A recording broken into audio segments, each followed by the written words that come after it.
Sir Kiran sir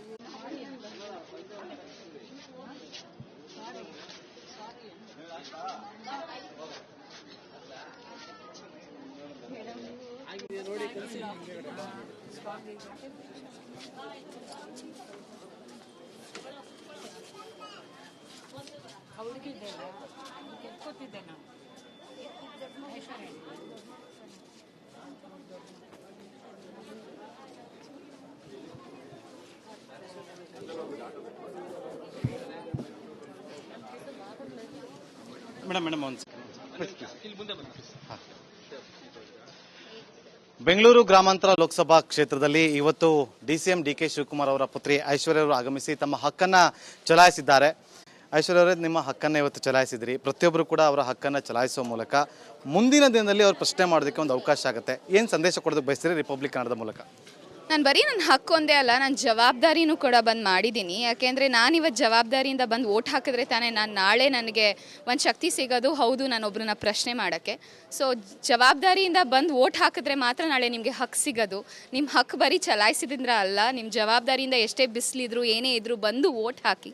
ನಿಮ್ಗೆ ಯಾರು correct ಅಂತಾರೆ ಅನಿಸುತ್ತೆ ಅವ್ರಿಗೆ ಓಟ್ ಹಾಕಿ ಅಂತ ನಾನು ಎಲ್ಲರಿಗೂ ಹೇಳೋಕ್ಕೆ ಇಷ್ಟಪಡ್ತೀನಿ. ಇಲ್ಲಿವರೆಗೂ ಯಾರೆಲ್ಲ ಓಟ್ ಮಾಡಲಿಲ್ಲ, ಇನ್ನೂ ಕೂಡ ಟೈಮ್ ಇದೆ, ಅಂಥವ್ರಿಗೆ ಏನು ಸಂದೇಶ ಕೊಡ್ತೀರಿ? ದಯವಿಟ್ಟು ಈಚೆ ಬನ್ನಿ, ಓಟ್ ಹಾಕಿ. ಯಾಕೆ ಅಂದರೆ ಇವತ್ತು ಯುವಕರಿಗೆ ನಾಳೆ ದಿವಸ ಪ್ರೋಗ್ರೆಸ್ ಆಗಬೇಕು ಅಂದರೆ ನೀವು ಬಂದು ಹೆಚ್ಚು ಮಟ್ಟದಲ್ಲಿ ಓಟ್ ಹಾಕಬೇಕು. ವೋಟಿಂಗೇ ಜಾಸ್ತಿ ಹಾಕಲಿಲ್ಲ ಅಂದರೆ ನನ್ನ ನೆಲದ ಭಾಷೆಯು ದೂರ ಬಲು ದೂರ, ಈ ಮನಕಂತೂ ದಾರಿ ತೋರುತ್ತಿದೆ. ಆ ಭಾಷೆಯದೇ ಬೆಳಕು ಬೆಳಕುವ ಬೆಳಕು ಬೆಳಕುವ. ದೂರ ಎಷ್ಟೇ ಹೋಗಿ ಈ ಭಾಷೆಯಿಂದ ದೂರವಾಗಲಾರಿರಿ. ವಿಮಲ್, ನಮ್ಮ ಭಾಷೆ ಕೇಸರಿ. ಕೆಲಸ ಮಾಡೋರ್ಗೂ ನಂಬಿಕೆ ಎಲ್ಲಿಂದ ಬರುತ್ತೆ ನನಗಿಷ್ಟು ಮತ ಸಿಕ್ಕಿದೆ ಅಂತ. ಇವತ್ತು ಒಬ್ಬರು ರಾಜಕಾರಣಿ ನನಗೆ 1 ಲಕ್ಷ ಮತ ಸಿಕ್ತು, 2 ಲಕ್ಷ ಮತ ಸಿಕ್ತು ಅಂದರೆ ಅಷ್ಟು ಜನ ಅವ್ರ ಹಿಂದೆ ಸಪೋರ್ಟ್ ಮಾಡಿದ್ದಾರೆ ಅನ್ನೋ ಖುಷಿ, ಒಂದು ನಂಬಿಕೆ, ಒಂದು ಕಾನ್ಫಿಡೆನ್ಸ್ ಇಂದ ಈಚೆ ಬಂದು ಕೆಲಸ ಮಾಡ್ತಾರೆ. ಸೊ ಅದು ಎಷ್ಟು ಹೆಚ್ಚಾಗುತ್ತೋ ಅವ್ರಿಗೂ ಅಷ್ಟೇ ಹೆಚ್ಚು ಜವಾಬ್ದಾರಿ ಆಗುತ್ತೆ ಆ ರಾಜಕಾರಣಿಗೆ. ಸೊ ನೀವು ಬಂದು ನಿಮ್ಮ ದೇಶಕ್ಕೋಸ್ಕರ, ನಿಮ್ಮ ರಾಜ್ಯಕ್ಕೋಸ್ಕರ ದಯವಿಟ್ಟು ಬಂದು ಓಟ್ ಹಾಕಿ ಅಂತ ನಾನು ಎಲ್ಲರ ಹತ್ರನೂ ಕೇಳ್ಕೊತೀನಿ. ಇದಾಗಿತ್ತು ಡಿಸಿಎಂ ಡಿಕೆ ಶಿವಕುಮಾರ್ ಅವರ ಪುತ್ರಿ ಐಶ್ವರ್ಯ ಅವರ ಮಾತು. ಕ್ಯಾಮರಾ ಪರ್ಸನ್ ಕಿರಣ್ ಜೊತೆ ನಾಗೇಂದ್ರ ಬಾಬು, ರಿಪಬ್ಲಿಕ್ ಕನ್ನಡ, ಕನಕಪುರ.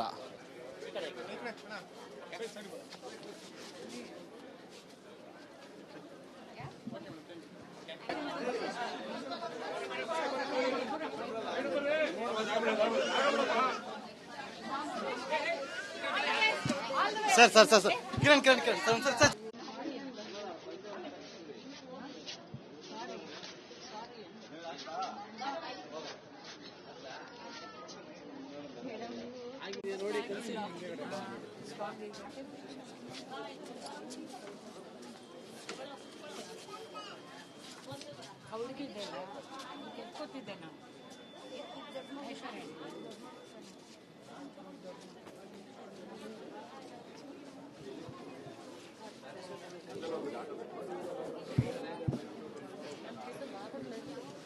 ಮೇಡಮ್ ಬೆಂಗಳೂರು ಗ್ರಾಮಾಂತರ ಲೋಕಸಭಾ ಕ್ಷೇತ್ರದಲ್ಲಿ ಇವತ್ತು ಡಿಸಿಎಂ ಡಿಕೆ ಶಿವಕುಮಾರ್ ಅವರ ಪುತ್ರಿ ಐಶ್ವರ್ಯ ಅವರು ಆಗಮಿಸಿ ತಮ್ಮ ಹಕ್ಕನ್ನ ಚಲಾಯಿಸಿದ್ದಾರೆ. ಐಶ್ವರ್ಯ ಅವರೇ, ನಿಮ್ಮ ಹಕ್ಕನ್ನ ಇವತ್ತು ಚಲಾಯಿಸಿದ್ರಿ. ಪ್ರತಿಯೊಬ್ಬರು ಕೂಡ ಅವರ ಹಕ್ಕನ್ನ ಚಲಾಯಿಸುವ ಮೂಲಕ ಮುಂದಿನ ದಿನದಲ್ಲಿ ಅವ್ರು ಪ್ರಶ್ನೆ ಮಾಡೋದಕ್ಕೆ ಒಂದು ಅವಕಾಶ ಆಗುತ್ತೆ. ಏನು ಸಂದೇಶ ಕೊಡೋದಕ್ಕೆ ಬಯಸ್ತೀರಿ ರಿಪಬ್ಲಿಕ್ ಕನ್ನಡದ ಮೂಲಕ? ನಾನು ಬರೀ ನನ್ನ ಹಕ್ಕು ಒಂದೇ ಅಲ್ಲ, ನಾನು ಜವಾಬ್ದಾರಿನೂ ಕೂಡ ಬಂದು ಮಾಡಿದ್ದೀನಿ. ಯಾಕೆಂದರೆ ನಾನಿವತ್ತು ಜವಾಬ್ದಾರಿಯಿಂದ ಬಂದು ಓಟ್ ಹಾಕಿದ್ರೆ ತಾನೇ ನಾನು ನಾಳೆ ನನಗೆ ಒಂದು ಶಕ್ತಿ ಸಿಗೋದು. ಹೌದು, ನಾನೊಬ್ಬರನ್ನ ಪ್ರಶ್ನೆ ಮಾಡೋಕ್ಕೆ. ಸೊ ಜವಾಬ್ದಾರಿಯಿಂದ ಬಂದು ಓಟ್ ಹಾಕಿದ್ರೆ ಮಾತ್ರ ನಾಳೆ ನಿಮಗೆ ಹಕ್ಕು ಸಿಗೋದು. ನಿಮ್ಮ ಹಕ್ಕು ಬರೀ ಚಲಾಯಿಸಿದ್ರೆ ಅಲ್ಲ, ನಿಮ್ಮ ಜವಾಬ್ದಾರಿಯಿಂದ ಎಷ್ಟೇ ಬಿಸಿಲಿದ್ರು ಏನೇ ಇದ್ದರೂ ಬಂದು ಓಟ್ ಹಾಕಿ. ನಿಮ್ಗೆ ಯಾರು ಕರೆಕ್ಟ್ ಅಂತಾರೆ ಅನಿಸುತ್ತೆ ಅವ್ರಿಗೆ ಓಟ್ ಹಾಕಿ ಅಂತ ನಾನು ಎಲ್ಲರಿಗೂ ಹೇಳೋಕ್ಕೆ ಇಷ್ಟಪಡ್ತೀನಿ. ಇಲ್ಲಿವರೆಗೂ ಯಾರೆಲ್ಲ ಓಟ್ ಮಾಡಲಿಲ್ಲ, ಇನ್ನೂ ಕೂಡ ಟೈಮ್ ಇದೆ, ಅಂಥವ್ರಿಗೆ ಏನು ಸಂದೇಶ ಕೊಡ್ತೀರಿ? ದಯವಿಟ್ಟು ಈಚೆ ಬನ್ನಿ, ಓಟ್ ಹಾಕಿ. ಯಾಕೆ ಅಂದರೆ ಇವತ್ತು ಯುವಕರಿಗೆ ನಾಳೆ ದಿವಸ ಪ್ರೋಗ್ರೆಸ್ ಆಗಬೇಕು ಅಂದರೆ ನೀವು ಬಂದು ಹೆಚ್ಚು ಮಟ್ಟದಲ್ಲಿ ಓಟ್ ಹಾಕಬೇಕು.